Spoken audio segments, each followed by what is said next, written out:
India மீது நடத்தப்பட்ட பயங்கரவாத தாக்குதலுக்கு தொடர்புடைய இடங்களாகவும் தீவிரவாதிகள் இந்தியாவிற்குள் நுழைய அதிக வாய்ப்புள்ள இடங்களாகவும் அறியப்பட்ட இடங்களை இலக்குகளாக நிர்ணயித்து இந்தியா ஆபரேஷன் சிந்தூரை நடத்தியது.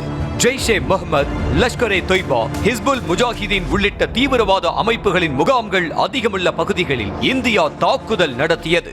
இந்திய ராணுவம் தேர்வு செய்த 9 இடங்களில் முக்கிய இடமாக பாகிஸ்தானின் தெற்கு பஞ்சாப் மாகாணத்தில் அமைந்திருக்கும் பஹவல்பூரை குறிப்பிடுகின்றன. இதற்கு காரணம் 2001ஆம் ஆண்டில் நடந்த நாடாளுமன்ற தாக்குதல் முதல் 2019ஆம் ஆண்டு நடந்த புல்வாமா தாக்குதல் உள்ளிட்ட பல்வேறு தாக்குதல்களுக்கு மூளையாக செயல்பட்ட மசூத் அசாரின் தலைமையின் கீழ் செயல்படும் ஜெய்ஷே முஹம்மது தீவிரவாத குழுவின் தலைமையகம் அங்குதான் செயல்படுகிறது.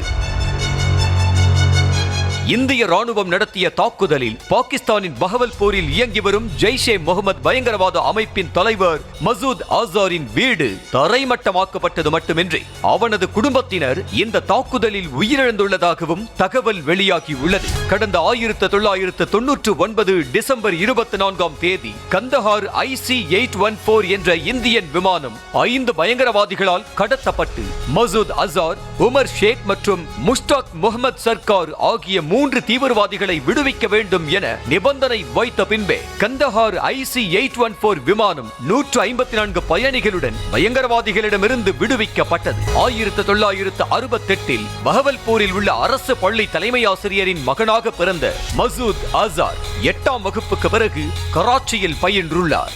1989ஆம் ஆண்டில் பொதுவெளிக்கு வந்த மசூத் கராச்சி மதரசாவில் தன்னுடன் பயின்ற வங்கதேசம், சூடான் மற்றும் பல்வேறு அரபு நாடுகளைச் சேர்ந்த மாணவர்களுடன் ஆப்கானிஸ்தானில் சோவியத் படைகளுக்கு எதிராக நடைபெற்ற யுத்தத்தில் பங்கேற்க அனுப்பப்பட்டுள்ளார்.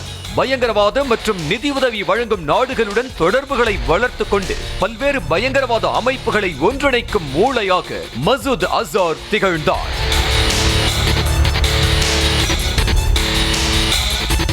பல்வேறு பயங்கரவாத அமைப்புகளுடன் தொடர்புடைய மசூத் அசாரை 1994ஆம் ஆண்டு காஷ்மீரில் இந்திய ராணுவம் கைது செய்தது.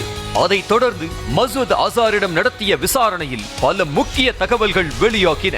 மசூத் அசாரை சிறையிலிருந்து விடுவிக்க பல்வேறு முயற்சிகளை அவர் தொடர்புடைய பயங்கரவாத அமைப்புகள் முன்னெடுத்தன. அதன் விளைவாகவே 1999இல் கந்தஹார் விமானம் கடத்தப்பட்டு மசூத் அசார் விடுவிக்கப்பட்டார். அதன் பின்னர் பஹவல்பூரில் ஜெய்ஷே முஹம்மது என்ற புதிய அமைப்பை தொடங்கிய மசூத் 2001ஆம் ஆண்டு இந்திய நாடாளுமன்றத்தின் மீது நடத்தப்பட்ட மிகப்பெரிய தாக்குதலுக்கு மூளையாக செயல்பட்டுள்ளார். மேலும் 2016ஆம் ஆண்டு பதான்கோட் தாக்குதல் உட்பட கடந்த சில ஆண்டுகளில் ஜம்மு காஷ்மீரில் நடந்த பல்வேறு பயங்கரவாத தாக்குதல்களுக்கும் முக்கிய காரணமாக மசூத் அசாரின் ஜெய்ஷே முஹம்மது செயல்பட்டிருப்பதாக இந்திய அரசு தரப்பில் குற்றம் சாட்டப்பட்டுள்ளது. மேலும் 2019ஆம் ஆண்டு நாட்டையே உலுக்கிய புல்வாமா தாக்குதலுக்கு ஜெய்ஷே முஹம்மது அமைப்பு பொறுப்பேற்றுக் கொண்டது இந்தியா பாகிஸ்தான் இடையேயான பதற்றத்தை உருவாக்கியது.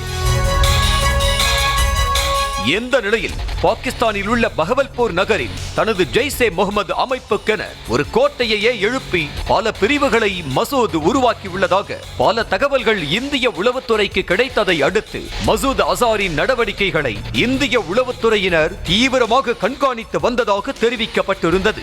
இந்த நிலையில் பஹல்காம் தாக்குதலுக்கு பதில் தாக்குதல் நடத்தும் விதமாக இந்திய ராணுவம் மேற்கொண்ட ஆபரேஷன் சிந்தூரில் பஹவல்பூரில் உஸ்மான் ஓ அலி மசூதிக்கு அருகில் அமைந்துள்ள ஒரு வீட்டின் மீதும் ஜாமியா மசூதிக்கு அடுத்ததாக அமைந்துள்ள மசூத் அசாரின் 2 வீடுகளின் மீதும் பயங்கரவாத அமைப்பின் 4 பயிற்சி மையங்கள் மீதும் தாக்குதல் நடத்தியது.